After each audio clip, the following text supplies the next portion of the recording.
नमस्कार, आप तिरहुत न्यूज देख रहे हैं। मेरा नाम शुभम है। बिहार में मानसून के दस्तक देते ही बाढ़ का खतरा बढ़ गया है। इसको लेकर अब जाप अध्यक्ष पप्पू यादव ने नीतीश कुमार पे कई सवाल उठाए हैं। उन्होंने गंडक में बढ़ती जलस्तर को लेकर नीतीश कुमार पर सवाल उठाए हैं, तो वहीं अलग अलग शहरों में जो जल जमाव उत्पन्न हो रहा है उस पे भी सवाल उठाए हैं। देखिए उन्होंने क्या कुछ कहा। सबसे बड़ा महत्वपूर्ण सवाल बिहार सरकार के मुखिया नीतीश कुमार पर गंडक बराज। आपको आश्चर्य होगा,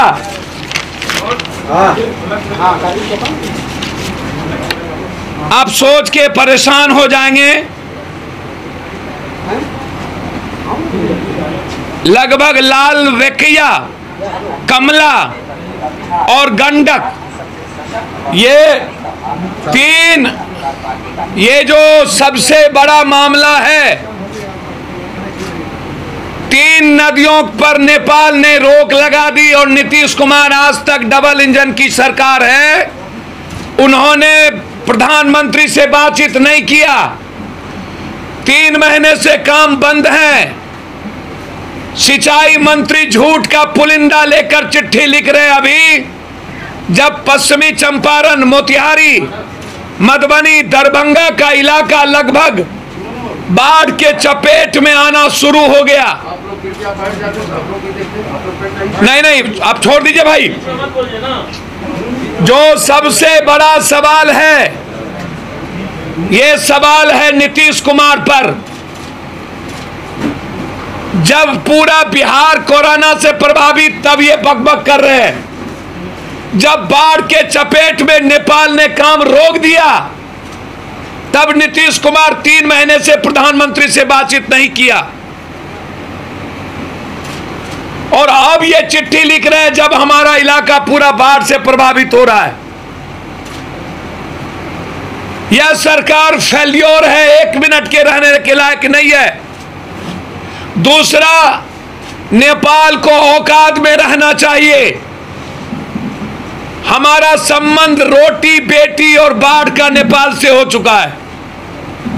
हम रोटी और बेटी के संबंध से नेपाल के साथ रिश्ता रखते हैं। और नेपाल सरकार ने एक लॉ ले आया कि जो भी बेटियों की शादी नेपाल में होगी उसको 7 साल के बाद वहां की नागरिकता मिलेगी। यह बर्दाश्त के खिलाफ है। ये अविलंब नीतीश कुमार प्रधानमंत्री से बात करे। प्रधानमंत्री ने आज तक नेपाल की सरकार से इस पर बात नहीं की, ना तो गवर्नर से बातचीत की। मैं सीधा आरोप लगाता हूं, ये मेरे जीवन से जुड़ा, संवेदना से जुड़ा सवाल है। मैं जीवन से जुड़े सवाल को कतई बर्दाश्त नहीं करूंगा। खास तौर पर मिथिला, कोसी, सीमांचल, मुजफ्फरपुर, मोतिहारी, ये लगातार हमारा रिश्ता कंप्लीट रूप से बेटी और रोटी का है। और नीतीश कुमार और नरेंद्र मोदी जी अभी तक इस पर कोई चर्चा नहीं किए, इसीलिए इस पर कोई कंप्रोमाइज नहीं होगा। और बाढ़ में सिंचाई विभाग और वहां के मंत्री लगातार बाढ़ के सवाल पर लूट में लगे हुए हैं। पूरा का पूरा बांध का पैसा लूट कर रख लिया गया। कोई काम लगभग, मैं आपको बता दूं, गंडक बराज को लेकर उठे 18 भूभाग है लगभग गंडक बैराज का। आपको आश्चर्य होगा, 18 भूभाग नेपाल के अंदर है। 36 गेटों में, 36 में गेटों में है, 18 नेपाल में है। और 18 भूभाग को रोक लगा दिया गया और सरकार मौन है। स्थिति भयावह है। और इस बार यदि मिथिला, कोसी, सीमांचल में बाढ़ से एक भी लोग मरे तो बिहार सरकार के मंत्री को हम ढुकने भी नहीं देंगे और किसी पदाधिकारी को बीरपुर और उस इलाके में रहने नहीं देंगे, हर परिस्थितियों में। दूसरा अंतिम सवाल, जिस तरीके से विषम स्कॉट स्कूल और लगातार स्कूल जब 3 महीना जब हम काम नहीं किए, हमारा बस बच्चों को नहीं ढोया, तो फिर ट्रांसपोर्ट का आप किसी भी कीमत पर फीस नहीं ले सकते।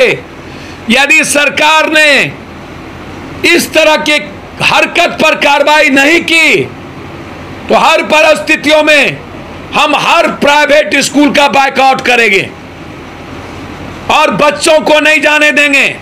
हम आग्रह करते हैं विषम मैस्कॉट स्कूल के मालिक उसके प्रिंसिपल के खिलाफ कार्रवाई करे। जिस तरीके से गार्जियन के साथ दुर्व्यवहार किया गया, मारपीट की गई और लगातार हर स्कूल से ट्रांसपोर्ट फीस जमा करने के लिए प्रेशर पड़ रहा है, इस पर कोई समझौता नहीं होगा और कोई भी ट्रांसपोर्ट का फीस जमा हम नहीं होने देंगे। ये आज हमारे लिए महत्वपूर्ण था सदस्यता अभियान की शुरुआत डिजिटल ऐप और मिस कॉल के द्वारा। 2 सालों के अंदर हम मिनिमम 25 से 50 लाख सदस्य बनाने का हमारा निर्णय है। 7 बार और बेटी के सवाल पर नरेंद्र मोदी और नीतीश कुमार चुप क्यों हैं? जब वहां की सरकार काम करने नहीं दे रही है तो 2 महीना से हमारी सरकार कहां थी? जब बारिश का समय आया तो सिंचाई मंत्री ये लव लेटर क्यों लिख रहे हैं? कितने पैसे कमाए सिंचाई विभाग के लोग, कितना लूट चुके हैं और अब ये कहेंगे नेपाल काम नहीं करने दिया इसीलिए बाढ़ में डूब गया। जैसे पटना में ये शर्मा मंत्री कहता है कोरोना के चलते डूब रहा है, अब होगा नेपाल के चलते बिहार डूब रहा है, जबकि सब पैसा इन लोगों ने लूट लिया। मेरा आरोप है कि 6 महीने के अंदर जितना काम हुआ इस पर इंक्वायरी 3 महीने से कहां थे? और जो कानून बेटियों के सवाल पर आया प्रधानमंत्री और नीतीश कुमार चुप क्यों?